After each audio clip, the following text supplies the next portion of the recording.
सो हर student का comment आ रहा था जो भैया हम एक ही कॉलेज में व एक यूनिवर्सिटी में हम कितना सारा कोर्स के लिए अप्लाई कर सकते हैं। ठीक है, तो फर्स्ट ऑफ ऑल अगर इस चैनल पे नए हो तो भाई सब्सक्राइब कर लो, चैनल के साथ जुड़े रहो, तुम्हें हर चीज़ टाइम टू टाइम मिलता रहेगा। ठीक है, हर चीज़ टाइम टू टाइम मिलता रहेगा, सही गाइडेंस तुम्हें मिलता रहेगा। कोई भी इंक्वायरीज हो तो मुझे कमेंट करना, मैं तुम्हें रिप्लाई दूंगा। ठीक है, तो चैनल के साथ बने रहो, सब्सक्राइब कर लो। ठीक है, और नोटिफिकेशन ऑन करके रखना, हर चीज़ तुम्हें यहाँ पर मिलेगा। तो चलो, तो बहुत सारा जो स्टूडेंट कमेंट कर रहे थे भाई हम कितना सारा मतलब जो कोर्स में अप्लाई कर सकते हैं। तो देखो, तुम मान लो तुम CUET UG से तुम एडमिशन लोगे कोई भी कॉलेज में। ठीक है, तो CUET UG से तुम एडमिशन जब लोगे, तुम्हारा जो जो सब्जेक्ट था, किसी का फिजिक्स था, किसी का केमिस्ट्री था, फिजिक्स केमिस्ट्री एंड तुम्हारा जो बायो था, एंड किसी का मैथमेटिक्स भी था, किसी का इंग्लिश भी था, और भी कोई भी हो सकता है और भी सब्जेक्ट। तो तुम जिस कोर्स के लिए अप्लाई करोगे, ठीक है, तुम जिस कोर्स के लिए अप्लाई करोगे, तुम्हारा जो सब्जेक्ट है, ठीक है, तुम जिसमें जिसमें एलिजिबल हो, ठीक है, जो कोर्स तुम्हारे लिए एलिजिबल है, तुम्हारा जो जो सब्जेक्ट था, तुमने एग्ज़ाम दिया, तुम्हारा जो जो एलिजिबल है तुम्हारे उस सब्जेक्ट के लिए, जो जो कोर्स तुम उसमें से अप्लाई कर सकते हो एक ही यूनिवर्सिटी। तुम मान लो तुम्हारा एक यूनिवर्सिटी में तुमने मतलब 4-5 तुम कोर्स में अप्लाई कर सकते हो, बट तुम्हें पैसा एक एक जो तुम कोर्स में अप्लाई करोगे पैसा तुम्हें देना पड़ेगा। ठीक है, पेमेंट तुम्हें करना पड़ेगा।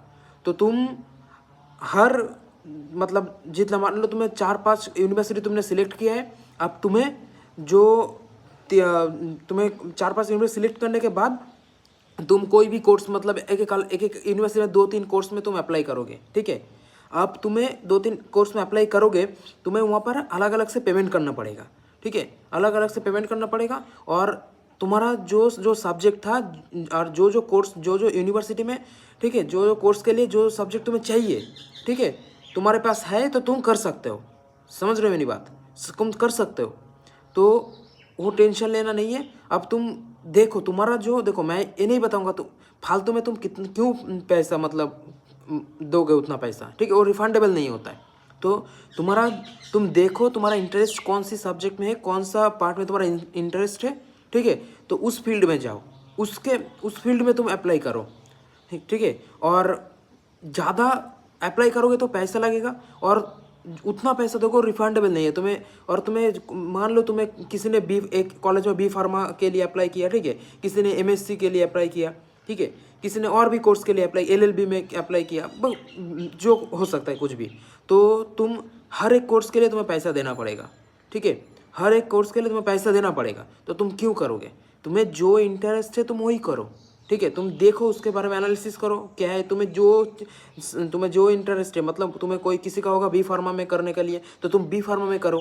ठीक है, तुम 3-4 यूनिवर्सिटी कर लो।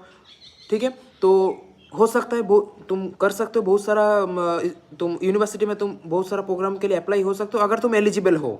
ठीक है, तुम्हारा CUET में जो जो सब्जेक्ट था, अगर कॉलेज में अगर बोल रहा है वही सब्जेक्ट तुम्हारा होगा तो तुम एलिजिबल हो, अदरवाइज नहीं हो। ठीक है, तुम कर सकते हो, उसमें डाउट नहीं है। तो इस डाउट क्लियर हो गया। तो बहुत सारे स्टूडेंट का प्रॉब्लम था जो कितना सारा मतलब एक यूनिवर्सिटी में हम कर सकते हैं अप्लाई, तो कर सकते हो। ठीक है, तो डाउट क्लियर। तो तुम इस चैनल से बने रहना, और कोई भी इंक्वायरीज हो, कोई भी डाउट हो मुझे कमेंट करो। ठीक है, मैं हूँ तुम्हारे साथ एकदम, कॉलेज तुम्हारा सिलेक्शन होने तक मैं तुम्हारे साथ हूँ। ठीक है, तो तुम कर सकते हो, प्रॉब्लम नहीं है कोई।